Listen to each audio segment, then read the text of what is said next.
కార్తీక పురాణము 14వ అధ్యాయము. 14వ అధ్యాయము. ఆబోతునకు అచ్చు వేసి ఆవు పెయ్యకు పెండ్లి చేయుట. మరల వశిష్ఠుల వారు జనకుని దగ్గర కూర్చుండబెట్టుకొని కార్తీక మాస మహత్యమును గురించి తనకు తెలిసిన సర్వ విషయములు చెప్పవలెనని కుతూహలముతో ఇట్లు చెప్పదొడంగిరి.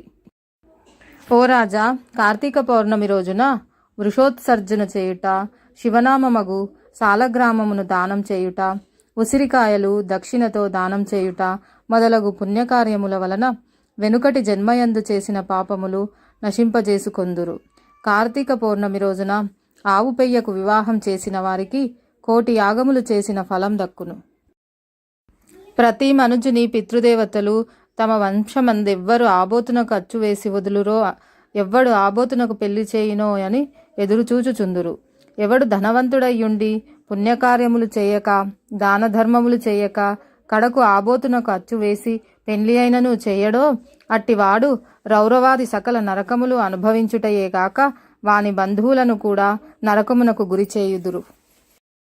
సంవత్సరం కార్తీక మాసమున తన శక్తి కొలది దానం చేసి నిష్ఠతో వ్రతమాచరించి సాయం సమయమున శివకేశవులకు ఆలయమునందు దీపారాధన చేసి ఆ రాత్రి అంతయు జాగారముండి తన శక్తి కొలది బ్రాహ్మణులకు సన్యాసులకు భోజనమిడిన వారు ఇహ పరములందు సర్వ సుఖములు అనుభవింతురు.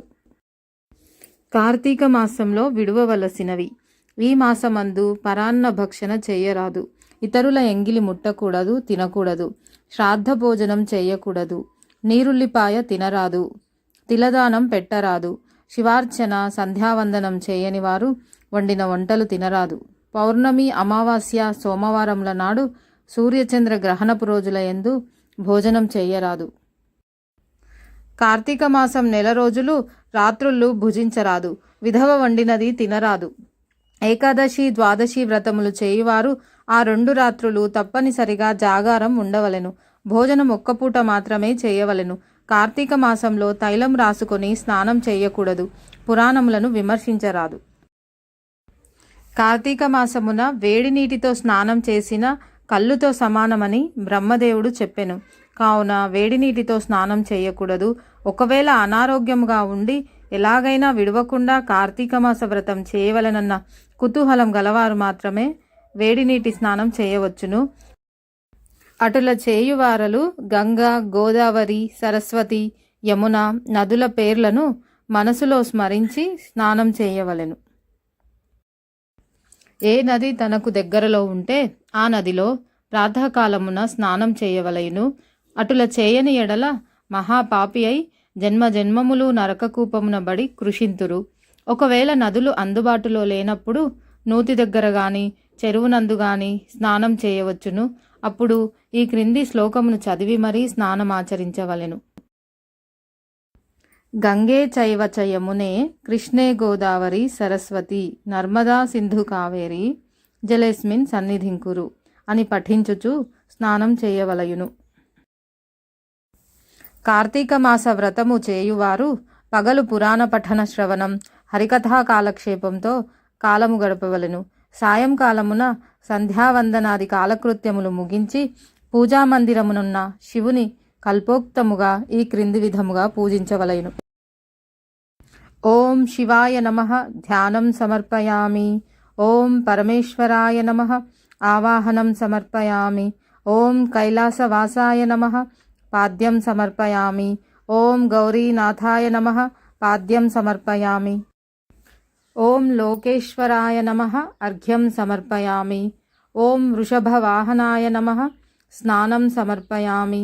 ఓం దిగంబరాయ నమః వస్త్రం సమర్పయామి. ఓం జగన్నాథాయ నమః యజ్ఞోపవీతం సమర్పయామి. ఓం కపాలధారిణే నమః గంధం సమర్పయామి. ఓం సంపూర్ణ గుణాయ నమః పుష్పం సమర్పయామి. ఓం మహేశ్వరాయ నమః అక్షతాన్ సమర్పయామి. ఓం పార్వతీనాథాయ నమః ధూపం సమర్పయామి. ఓం తేజోరూపాయ నమః దీపం సమర్పయామి. ఓం లోకరక్షాయ నమః నైవేద్యం సమర్పయామి. ఓం త్రిలోచనాయ నమః కర్పూర నీరాజనం సమర్పయామి. ఓం శంకరాయ నమః సువర్ణ మంత్ర పుష్పం సమర్పయామి. ఓం భవాయ నమః ప్రదక్షిణ నమస్కారం సమర్పయామి. ఈ ప్రకారముగా కార్తీక మాసమంతయు పూజించవలెను. శివసన్నిధిని దీపారాధన చేయవలెను. ఈ విధంగా శివపూజ చేసిన ఎడల ధన్యుడగును. పూజానంతరము తన శక్తిని బట్టి బ్రాహ్మణులకు సమారాధన చేసి దక్షిణ తాంబూలాది సత్కారములతో సంతృప్తిపరచవలెను. ఇటుల చేసిన 100 అశ్వమేధ యాగములు చేసిన ఫలము, 1000 వాజపేయి యాగములు చేసిన ఫలము కలుగును. ఈ కార్తీక మాసము నెల రోజులు బ్రాహ్మణ సమారాధన, శివకేశవుల సన్నిధిని నిత్య దీపారాధన, తులసికోట వద్ద కర్పూర హారతులతో దీపారాధన చేసిన ఎడల వారికి, వారి వంశీయులకు, పితృదేవతలకు మోక్షం కలుగును. శక్తి కలిగి ఉండి కూడా ఈ వ్రతం ఆచరించని వారు 100 జన్మలు నానా యోనులందు జన్మించి తర్వాత నక్క, కుక్క, పంది, పిల్లి, ఎలుక మొదలగు జన్మలెత్తుదురు.